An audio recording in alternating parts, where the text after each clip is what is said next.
This video goes along with the homework assignment for Progress Check 1.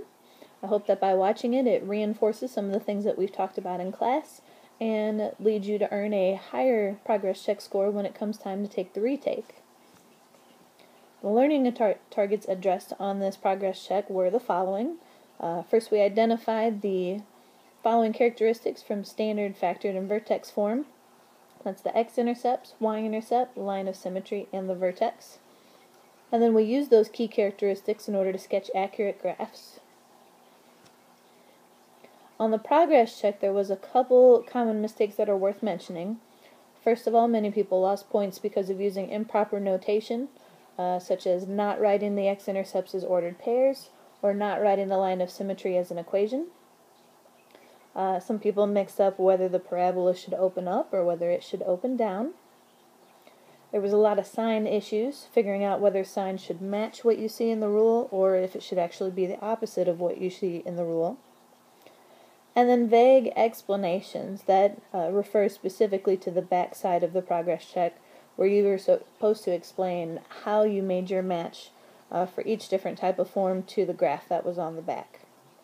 Hopefully the things that you see in this video will help fix all of those mistakes that were made on the progress check. Okay, first we'll talk about identifying the x-intercepts. The x-intercepts identify the specific x values when y is equal to 0. Factored form allows us to easily solve any equation when y is equal to 0, and so that's why we use factored form when we're finding the x-intercepts. The goal is to set each factor equal to 0 and then solve for x. And the x-intercept should be expressed as ordered pairs. So factored form is the last one listed out of these three shown. And we'll set that equation equal to 0 and then solve for x so that we can get the x-intercepts. In order to solve this equation, we need to take each factor and set it equal to 0 individually. So we'll start with the factor x plus 8 and set that equal to 0. Solving for x gives us x equals negative 8. We'll do the same thing with the other factor of x minus 2, and we'll set that equal to 0. Then we'll add 2 to both sides to give us x equals 2. This negative that's in the front of the rule does not change the method that we would use, and it doesn't change the values of our answers. When we plug in either of those values in for x, our result is 0. And whether we say the 0 is positive or negative, the result is still 0. And so our answers remain negative 8 and positive 2. Finally, the x-intercepts have to be expressed as ordered pairs, and so we would write our final answer this way: negative 8, 0, and 2, 0. Next, we'll find the y-intercept. The y-intercept identifies specifically the y value when x is equal to 0. That means that in order to find the y-intercept, we want to plug in 0 for x. We could do that with any of the forms, but standard form is the most efficient form to use. When we plug in 0 for x, it just leaves us with the constant value at the end of standard form. And so I'll show my work for that. Standard form is the first equation listed. I'll plug in 0 for x.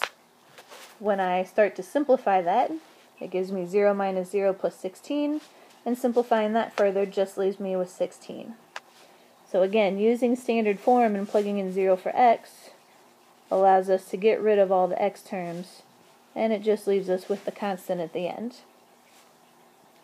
The y-intercept should also be expressed as an ordered pair, so we'll write this as 0, 16. It's important to show it as an ordered pair, both because that's the correct notation for it, and also because you're acknowledging that 16 goes in the spot where the y is, and not in the spot where the x is.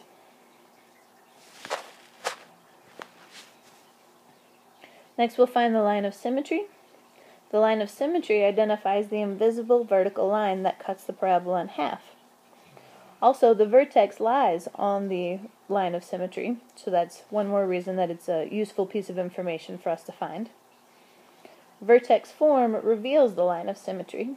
So out of these three equations, the one in the middle is vertex form, and the line of symmetry specifically comes from the opposite of the number that's shown in the parentheses. Line of symmetry has to be shown as an x equals equation. It's not an ordered pair, it's a vertical line that crosses the x-axis. So our final answer for that would be x is equal to -3.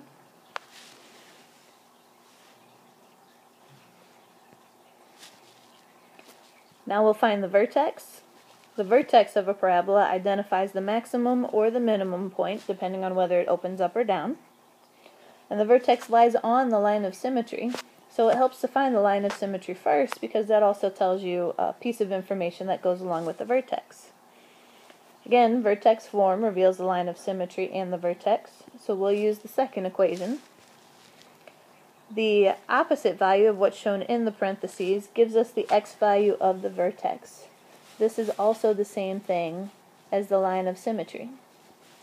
So once you've found the line of symmetry, you've also found the x value of the vertex. The number on the outside of the parentheses, we keep that the same sign, and that tells us the y value of our vertex.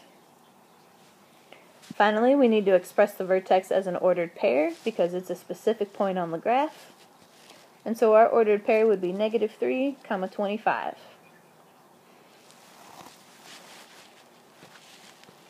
Finally, we need to determine whether or not the graph will open up or open down. Quadratic equations with positive leading terms will open up, whereas quadratic equations with negative leading terms will open down. In this case, all of these equations have negative leading terms, and all of them should, as they all match with the same graph. And so the parabola that goes with these will end up opening down. So now we're going to put all that information together and sketch an accurate graph that has all the key characteristics clearly labeled. We'll start with the x-intercepts, which we found to be -8 and +2. And we'll mark both those places on the x-axis and label them with their ordered pairs. We found the y-intercept next, which was +16. And so we'll label that on the y-axis, again showing the label with the ordered pair. After that, we found the line of symmetry to be x equals -3. This is the only piece of information that is shown as an equation and not as an ordered pair. On the graph, we'll sketch it in as a dotted line. Also, we need to make sure to clearly label that dotted line being at x equals -3. Next, we'll label the vertex. The x value of the vertex matches the line of symmetry because the vertex lies on the line of symmetry. And then we're supposed to go up to +25 to go along with the y value of the vertex. So I'll label that above the y-intercept and on the line of symmetry. Last thing to consider is whether it opens up or down. On the previous slide, we determined that this one's going to open down. And now we're ready to sketch our curve. So I hope this video has been helpful in clarifying any mistakes that you made on the progress check, and I hope that it helps with the practice problems that are listed in the second half of this assignment.